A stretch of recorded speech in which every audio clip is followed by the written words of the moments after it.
So I think we're just about into afternoon. So good afternoon, everybody, and welcome to ODI. I'm Kevin Watkins. I'm director here. I'm really delighted that we're hosting this event today, Global Migration from Crisis to Opportunity. As well as you guys in the room, we have several hundred online viewers. I'm absolutely delighted to be handing over to Matt Fry, who's the Europe editor for Channel 4. As many of you will know, Matt has done, over several years actually, some extraordinary reporting from the front line of the and of people affected by the crisis that we're talking about today.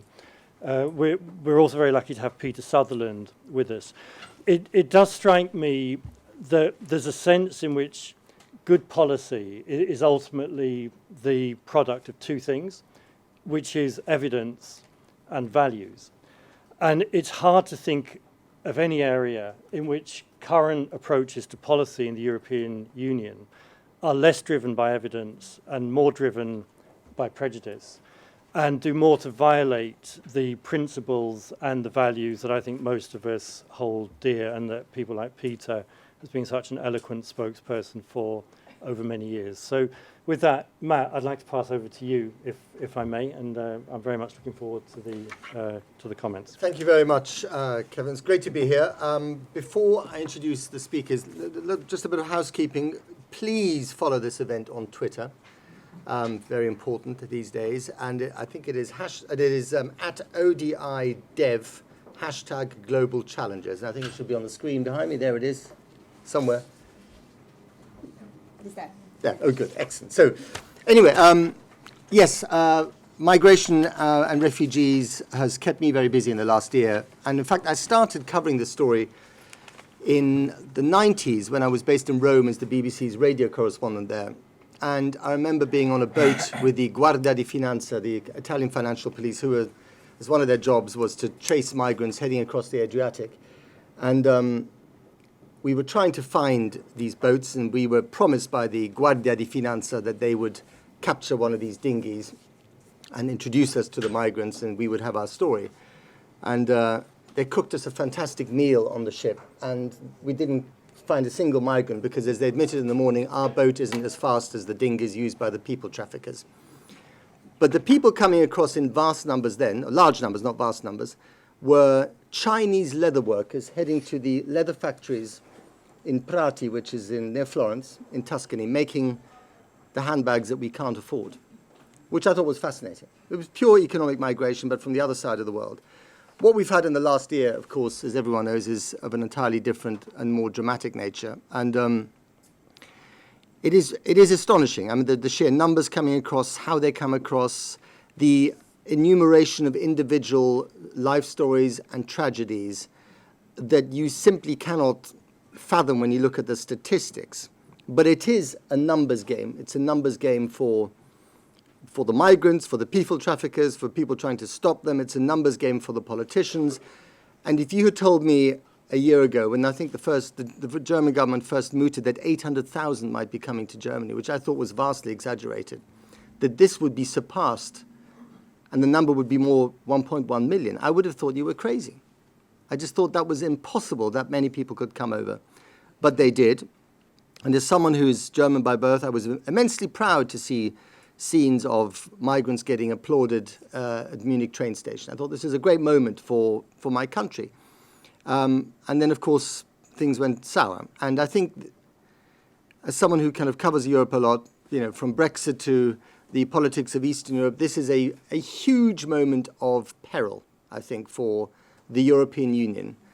And the issue of migration and how it is dealt with by Europe, or not for that matter, could determine whether we have a European Union at all in the next few years. I know that sounds a bit dramatic, but I think that's where we are.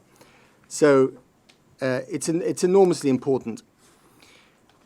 And the one thing I would just end my little introduction on is that, again, you have the numbers, you have the political kind of furniture being rearranged by all this, and then you have the individuals. And whether it's the 14-year-old Nigerian boy who left home 2 years ago, not because he was getting a job in Europe, but because his parents divorced, and he was essentially kicked out of the house because he'd accidentally burnt down the cowshed or something. It was a family row, but instead of just reprimanding him or doing whatever they do, he was basically sent packing. And he found himself in Libya for 2 years, where he thought he might get a job in a kind of gas field, and he did briefly, but then that country fell apart. He ended up in a detention camp, and now he's in Sicily, heading to Northern Europe somewhere, if he can make it. That kid is someone you want on your team, because if he's so resilient, he's so articulate and so clever. This is not a threat. This is, according to the theme of the conference, an opportunity. People like him are an opportunity. Or the family from Aleppo that has upped sticks and has found its way to Germany. These people are not a threat. They're an opportunity, but they're increasingly seen as a threat. And that is a massive problem for all of us. Now, let me introduce our keynote speaker, Peter Sutherland. Now, there are lots of things to say about Peter. He is, of course, the UN Special Representative for International Migration, the migration czar, I guess. If you were part of the American administration, that's what they'd call you. He's had a glorious career as an international businessman, the former Attorney General of Ireland, Director General of GATT, and later the WTO.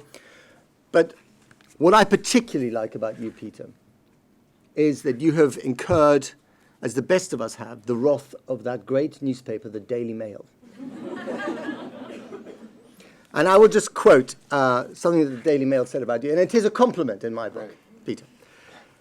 Peter D. Sutherland is an ungainly piece of inherited furniture, a teak-oil cabinet full of meretricious treasures, which I think is marvelous. And anyway, it's a great quote, and I think it is very important that you, especially you, not people like you, but that you exercise your famously blunt tongue and sharp mind in holding the world and its politicians to account on this issue, especially when newspapers like the Daily Mail print unspeakable rubbish, dangerous unspeakable rubbish about it virtually every day. So please, Peter, you have the floor.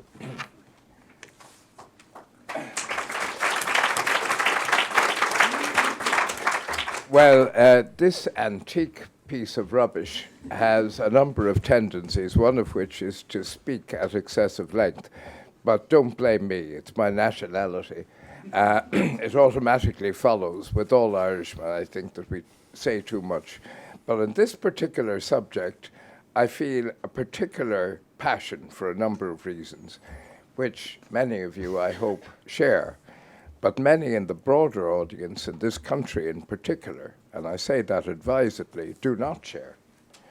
And that is a sense of universal values, values which are not linked to sovereignty, nationality, ethnic background, or religion, which do not revert in terms of thinking about the rights of man to whether or not a person is a Muslim or a Christian. To listen to prime ministers, and we've had 3 of them at least in Europe, who say that they are prepared to consider the plight of refugees, but only in the context of refugees who are Christian, is a throwback to the time of the Crusades. Many of us thought that we had left this long behind us.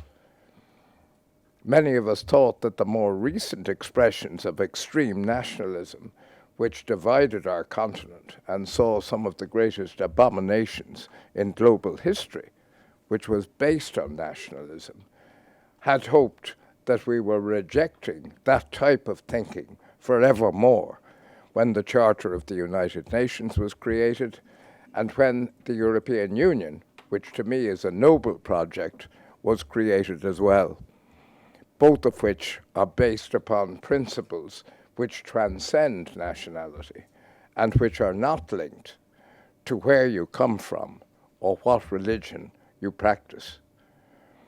And that's why this debate about refugees and migrants more generally is of crucial importance to the retention of a type of society which most of us hoped that we were living in, a society that is based upon the rights of man in the context of a global society and a process of globalization which includes not merely free movement of goods and services, but also recognizes people as an element in the globalization process. So when I was invited today, thanks to the ODI and its director, Kevin Watkins, to join Matt Fry, and also my fellow panelists, Martha and Fatima, whom you will be hearing from, it was a pleasure to do so because of the commitment of this institution to the principles which I've been trying to expose. Somebody once made the comment that nationalism too often has been the organization of hatreds. And so it has. So it has. Somebody also made the comment, it was Hugo Young, in the context of this country, that the difficulty often was the reconciling of the idea of integration and the history of a country with a future that can no longer be avoided. And that future is a future where people live together and move more and more, stimulated by the opportunities of travel, the information flow that comes across the airwaves, and which points out the enormous disparities between those living in some parts of the world and those living in the other. I've always been a believer in globalization. I know many here perhaps are not. I believe it's opportunity. I believe it's integration. I believe that the globalization process is a further step beyond the integration at European level, which I also profoundly believe in. But people are at the core of this, the interest in people. And it is an unfortunate reality that this debate about migration is being linked into the Brexit debate in this country in such a negative way for both principles, both the context of European integration and the context of migrants, and that this is being used as a lever to create more division rather than more cooperation, which is so obviously needed. Let me start then by saying this. It's a phrase that I've used before. Proximity seems to be defining responsibility for many people. Lebanon, Turkey, and Jordan, carrying an enormous and increasing number of the community of those who are escaping from persecution in Syria, are increasingly seen as the answer to the problem of some countries in Europe in accommodating more refugees and migrants. In other words, we facilitate, and indeed we insist upon, the growth of the migrant communities in those countries, where in the case of Lebanon, more than a quarter of the population is now a migrant, which in European terms, incidentally, would require the European Union to take over 150 million migrants in to have a comparable number in relative terms.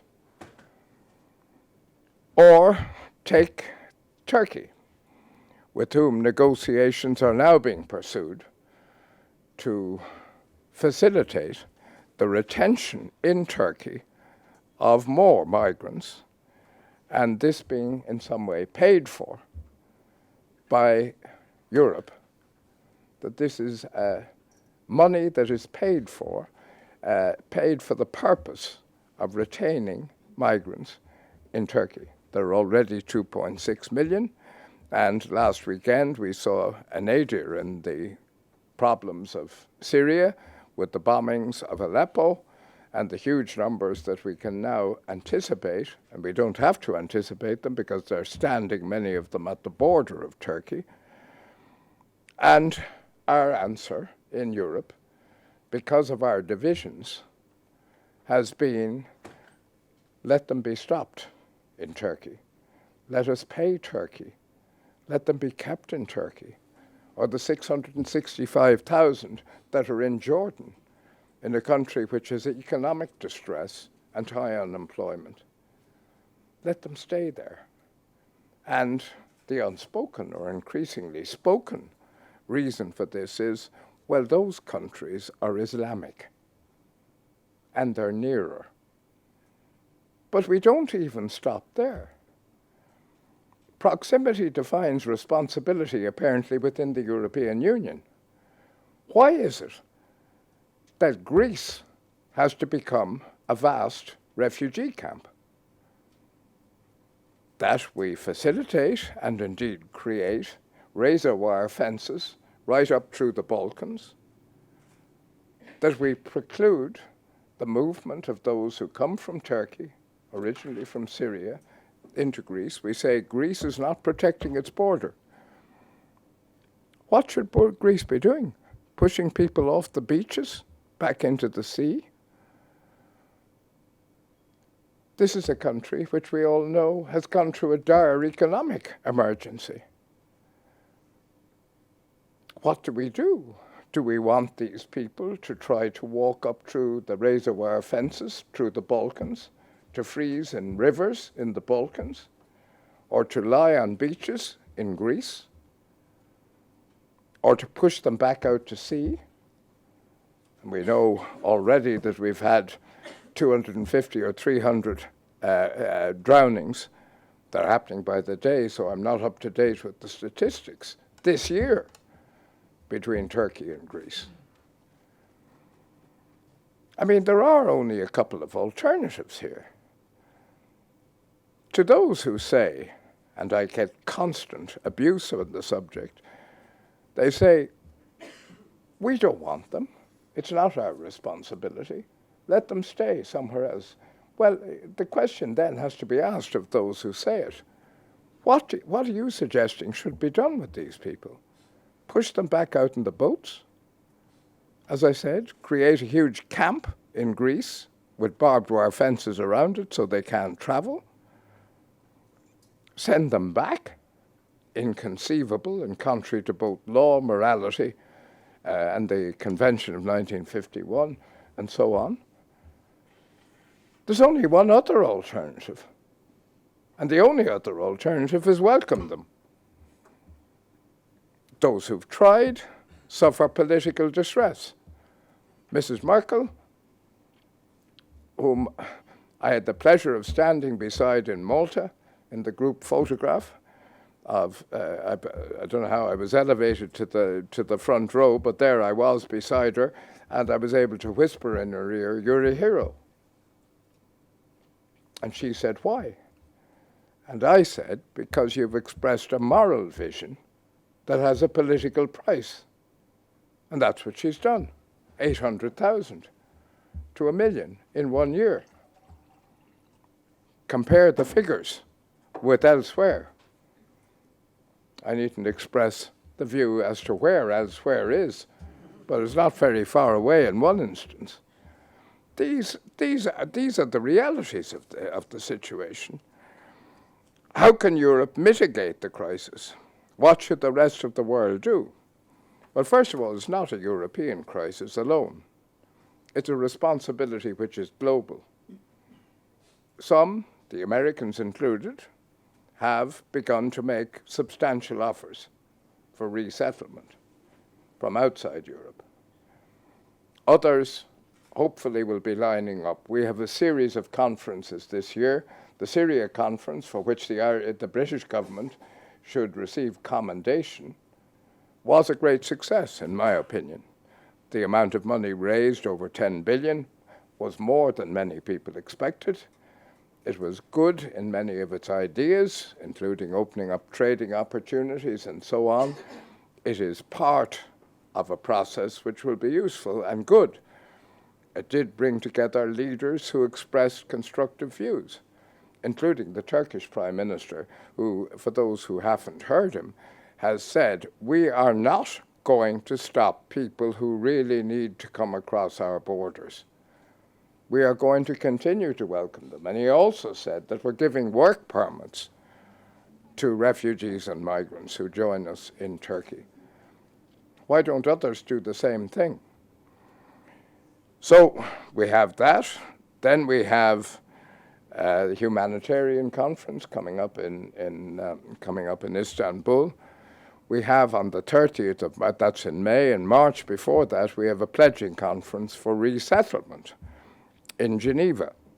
We'll see who comes up with proposals to accept more migrants by way of resettlement, or, as we use in the terminology of the European Union, relocation from within the European Union.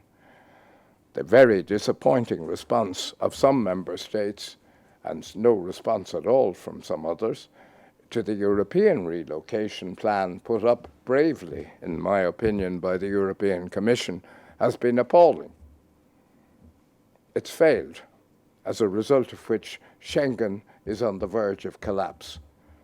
The great achievement in the post-1989 world is about to be unachieved. This, to my mind, is really terrible. Countries increasingly invoke the need to defend their sovereignty. What is sovereignty? Is sovereignty influencing the destination of your own people? Even if that limited definition is what we're talking about, in a globalizing world, sovereignty can only be increased by cooperation and reduced by non-cooperation or withdrawal from multilateral or supranational entities. The absence of cooperation means that traffickers, smugglers, and other participants in this terrible tragedy are the ones who actually win, unscrupulous recruiters and so on, exploitative employers. Last year's migration crisis taught us two critical lessons. First, that Europe and the international community have grossly inadequate systems to protect vulnerable migrants. Second, in the absence of such systems, populist leaders will rise, preying on fear, undermining the liberal, tolerant, post-war societies that took 70 years to build, and to fend off this threat. Vigorous action is now demanded of us all. Inaction characterized 2015. This has to be the year of multilateral movement and dynamism forward. And the optimistic note expressed in the title to this discussion is one that has to be proved to be justified. I think it was a French philosopher who once made the remark that to be a prophet, it is necessary to be a pessimist. I don't believe that, but it is easy to be pessimistic today in Europe in the light of the action and inaction that has happened. As I said, what is happening at the moment cannot continue. Last year, and the years before, almost 4,000 people have died by drowning. Another million risked their lives crossing the Mediterranean, and grueling journeys through the Balkans have left them, no doubt, with mental scars which will last a lifetime. Only a few countries welcomed them, and most of the rest, through their politicians, cowered in a nationalistic crouch. And that's what they're still doing. By undermining common European action, they broadcast to the world an image of a European Union both inept and xenophobic. And in parts of Europe, that is increasingly evidently the case.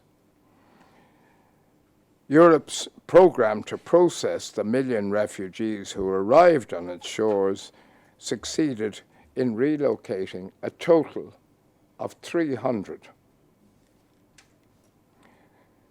300 out of a million. Lebanon, Pakistan, and Turkey handle larger numbers of refugees by far, and with far greater dignity.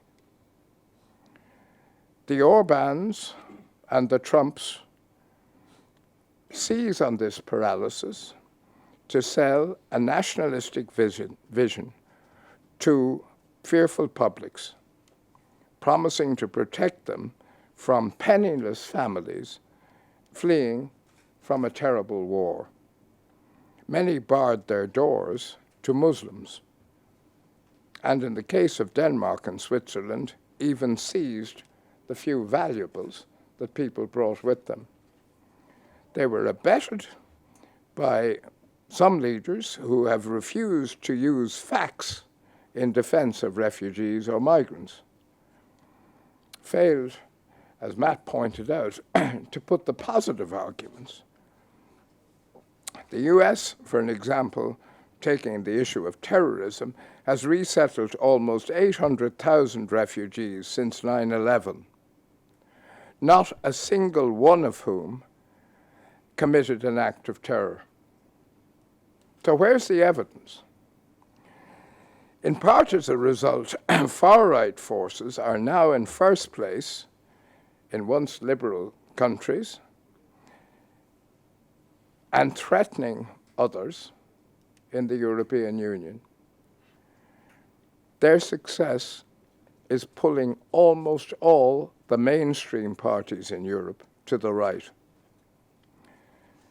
So far to the right, in fact, that what counts as a sensible mainstream idea in Europe in the winter of 2016, incredibly, is to amputate Greece from the Union and effectively transform it into an open-air holding pen for countless thousands of asylum seekers. That's what it is. And let's not put a tooth in it. That's exactly what we're talking about. That idea is not only inhumane and a gross violation of basic European principles, it would also prove vastly more costly than the alternative, which would be a truly EU policy that quells the chaos of the past year. 6 countries have already reimposed border controls. The European Commission is inevitably and apparently impossible to avoid preparing to allow them, and presumably others, to do the same for 2 years. The financial cost of this alone is utterly enormous, and nobody seems to be expressing it. I think, from what I've heard, that it's in the order of at least 40 billion euros. That's putting up new borders around Europe. This would be much, much more than anyone has even remotely contemplated addressing the fundamental human tragedy that we really should be addressing. We can't have a situation of the tragedy of 2015 when EU members individually spent about 40 billion euros to address the crisis after it had reached European shores. The UN asked in 2015 for a small fraction of that to feed, house, and school the 4 million refugees in Turkey, Jordan, and Lebanon. But the various developed countries failed to deliver. The best way for European states to safeguard their sovereignty is not by reimposing national borders. We have to have immediate action on 3 fronts: raising the necessary number of billions, and it's tens of billions. We have 10, which was raised at Syria 4, to allow refugees in frontline countries to live, work, and go to school there. States and the private sector must also help. Second, we must agree to accept refugees directly from the region via safe pathways. This implies that every vulnerable migrant can come. We shouldn't either simply say that refugees are only people who escape from persecution. What about people who are escaping from natural disaster?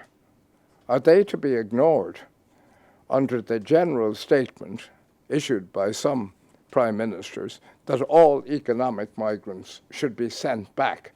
Well, if economic migrants are to define everyone who's to be sent back, and that is everybody except those who are persecuted, many vulnerable people will suffer as a result. We have to have an EU common border regime. Those who are resisting a common approach must surely know that this means that Europe is going to be divided more and more, and national borders are going to become the norm in Europe. We have to spread the responsibility, as I said. The last year exposed exactly how inadequate the global protection system actually is. The UN Refugee Agency in recent years has been able to annually resettle just about 70,000 of more than 20 million refugees. The average refugee lives for over 17 years away from home, often in camps and usually in limbo, unable to settle permanently in the host country, unsure when they might return home. 60% of all refugees are hosted by 10 countries. 86% of these are developing countries. This system has to change. Global capacity to take in refugees and vulnerable migrants more generally has to grow exponentially. And we shouldn't be afraid to say it. We shouldn't run from the current toxic debate in so many European countries. We have to generate funding needed to integrate. A fraction of the $3,000 to $5,000 or so that refugees spend on average to get across in leaky boats across the Mediterranean, and that's what they're spending, and often drowning as a result, is all that is needed. Europe and other hosting countries has to transform how they are thinking. You may say this is impossible. Well, if it is impossible, it's hard not to feel a sense of despair. But it is the population, the NGO community, the academic community, and the voices who can resist populism that have the responsibility of trying to fight against something which palpably infringes the values which we all believe in. Thank you very much.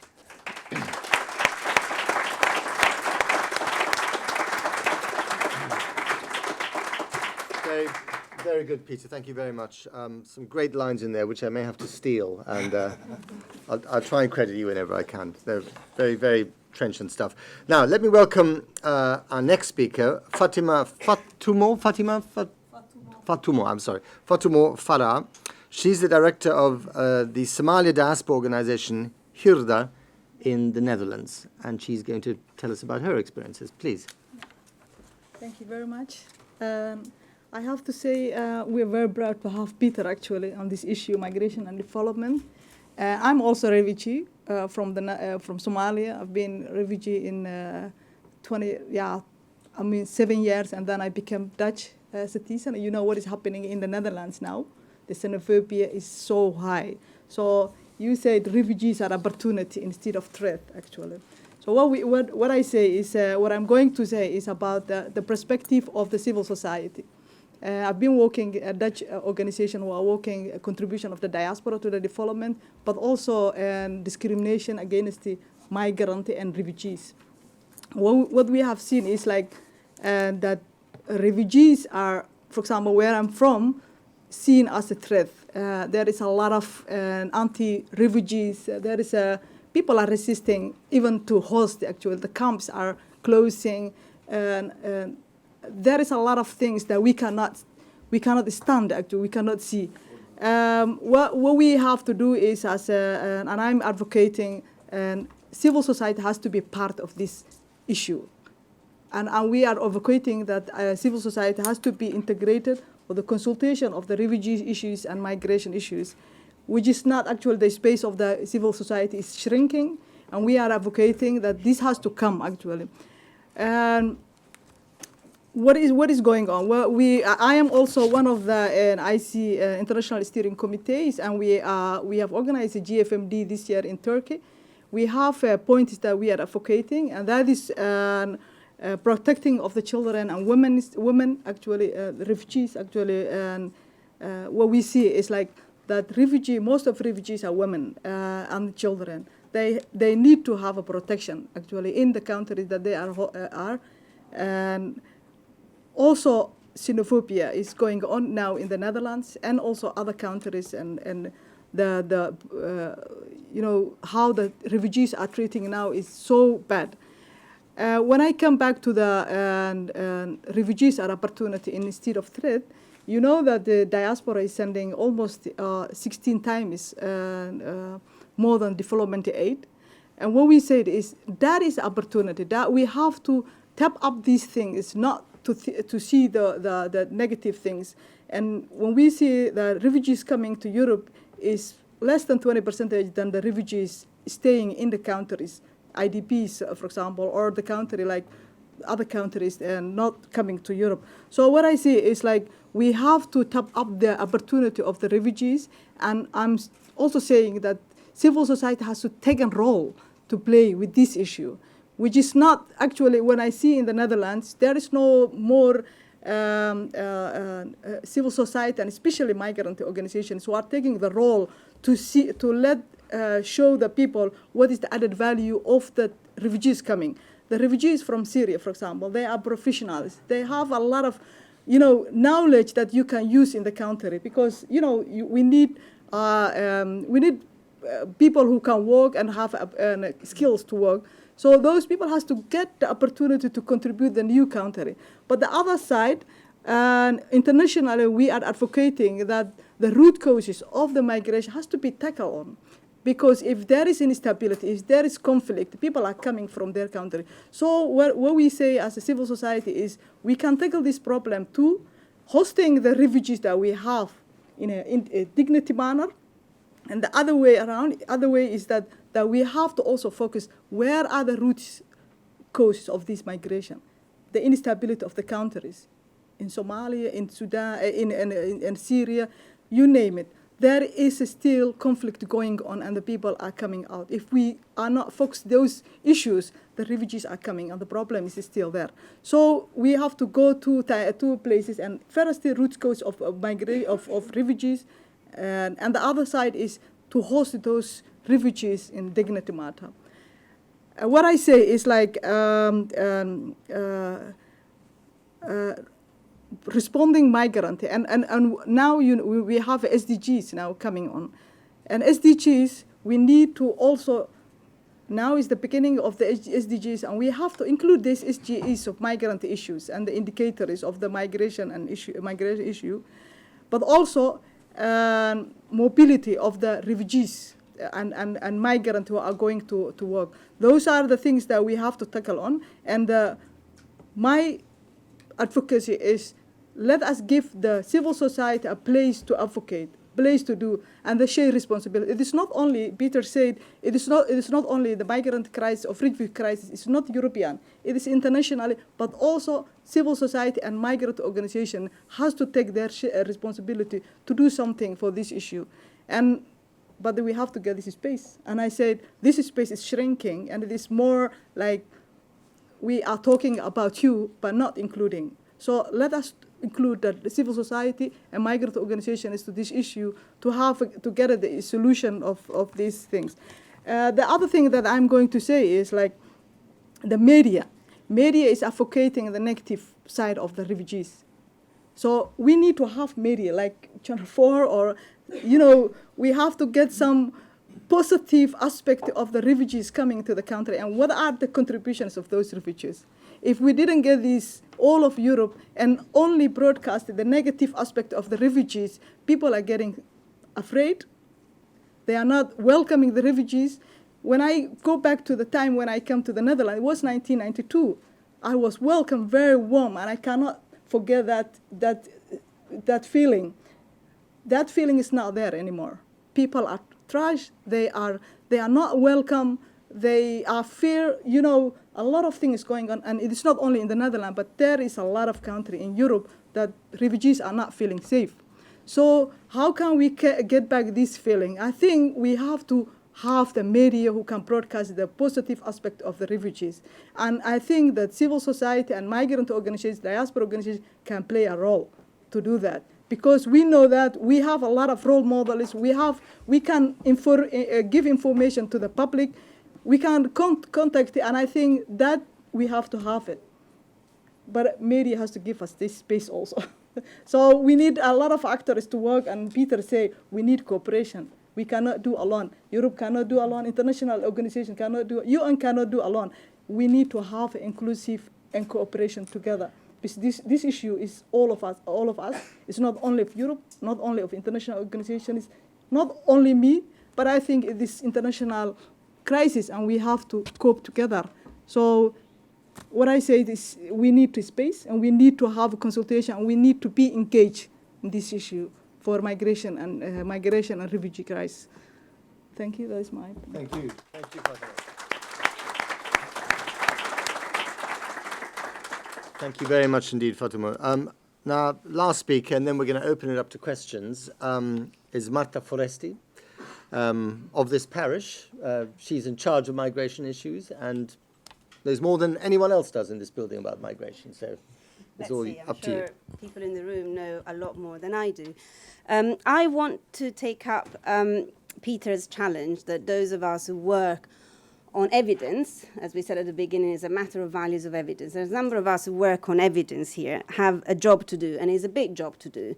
And it's a harder job than we had even just a year ago. In this room a year ago, we all committed to do something to challenge the narrative and be less timid.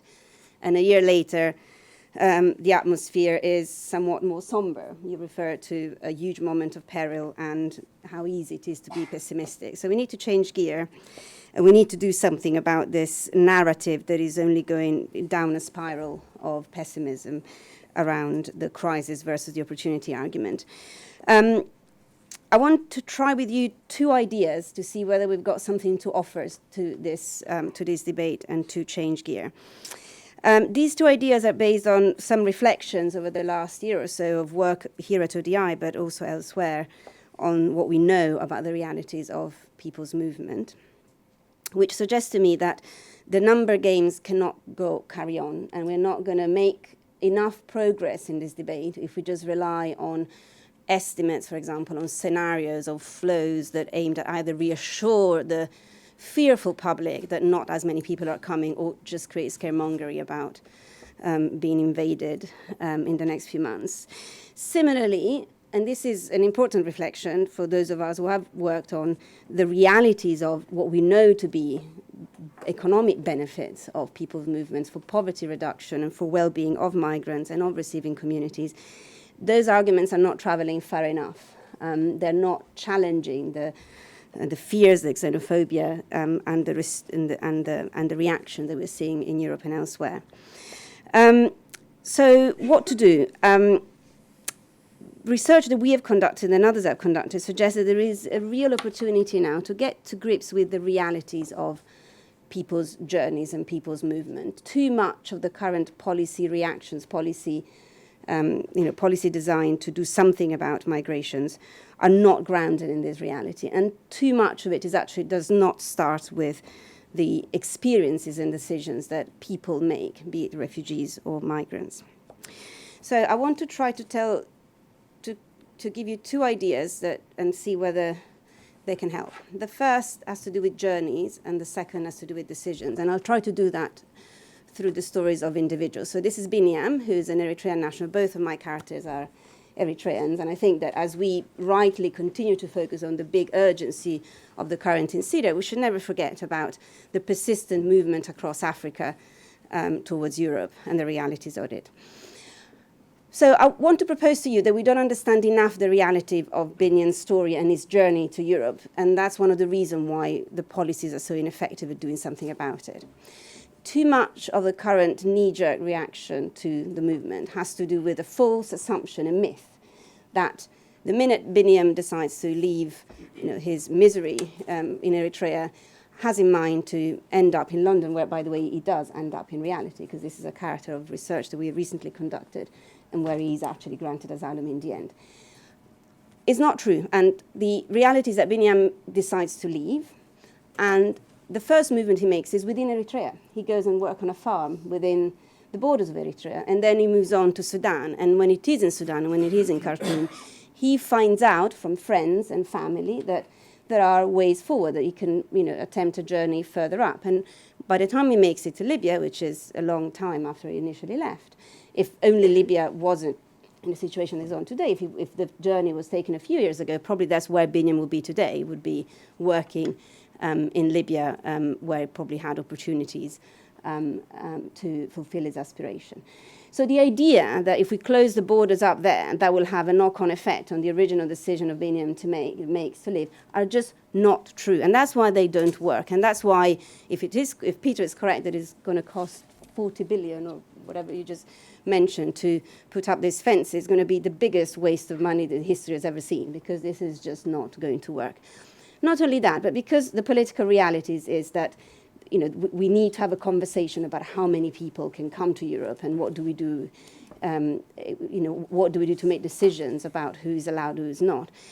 The opportunity, Binyam has a number of choices to make along his route, and it's not, he doesn't necessarily, unlike some of the Syrian refugees that we just discussed earlier, he could, he could find opportunities along his way, and we as an international community could play a role along all of those steps, through international development, through diplomacy, through political negotiations, to make that journey safer and to make that journey shorter, or to make that journey circular, which will have the knock-on effect the politicians want of somewhat reducing the numbers of people coming to Europe. Those conversations are not being had. All the conversations are about closing the borders up there and perhaps do something in that particular step of the journey, which is the sea crossing, and see if we can block them at sea. The second story, and again is another Eritrean national, is a woman, Mera. Mera, like Binyam, leaves Eritrea. She goes through Ethiopia, and here she does find protection and shelter protection and shelter in a refugee camp in Ethiopia, like many do.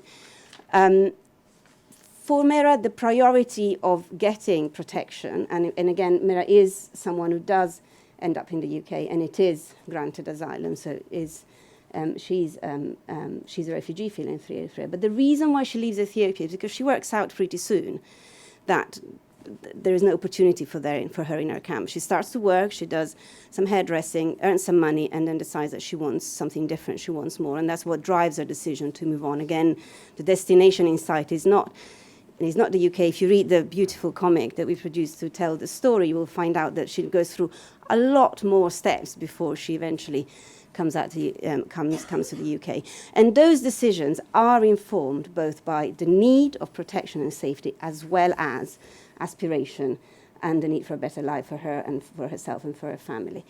So I think there is something here very important about a temptation to react to the urgency of the current crisis, to somewhat focus or to just have a short-term political vision of doing something humane for refugees that are feeling persecution. It will just be a huge mistake to think that has to be different from, also disconnected from doing something about fulfilling aspirations, if anything, because these individuals have so much to offer.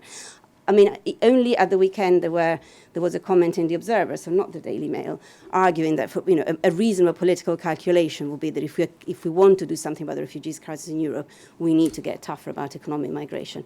I think that's a huge mistake, and in terms of put longer-term political calculation, there will be very little to address issues of fear and xenophobia that we see around Europe. It is only, step-by-step work, that convince all of us of the potential benefits and opportunity that human mobility has that will help us all. And I think with that in mind, I'll leave it to the audience. Martha, that was wonderful. I have to say, as a journalist, you've just reminded me of something very important, which is that, please, a hand. we have to tell the individual stories because it's so easy for us to dwell on the big picture, the headline stuff and the numbers. But actually it's about the stories. And that reminded me as well that when I met so many people in Italy, they had ended up in Libya where they wanted to stay and work because there were no jobs in Nigeria or in Sierra Leone, but there wasn't a place for them to stay in Libya, so they were kind of almost inexorably pushed north. But they didn't leave home thinking that we're going to get a job in Munich or in London. So anyway, I think the more stories, the better, keeping in mind that actually people also get bored of too many stories. So it's mea culpa. I mean, it's tough for us to do this right, but we have to try harder. Okay, question time. We get questions online. So far, my slate is empty, which is good for you. So that means you all got questions here. Now we're going to do this in groupings of 4. So do we have 4 questions to start off with? One here, right next to you. Okay, everyone gets a chance. Okay, so these 2 here, lady in the back, and then gentleman over there. Okay, so let's start with you. Introduce yourself, where you're from, your name, and then a quick question, please. No statements.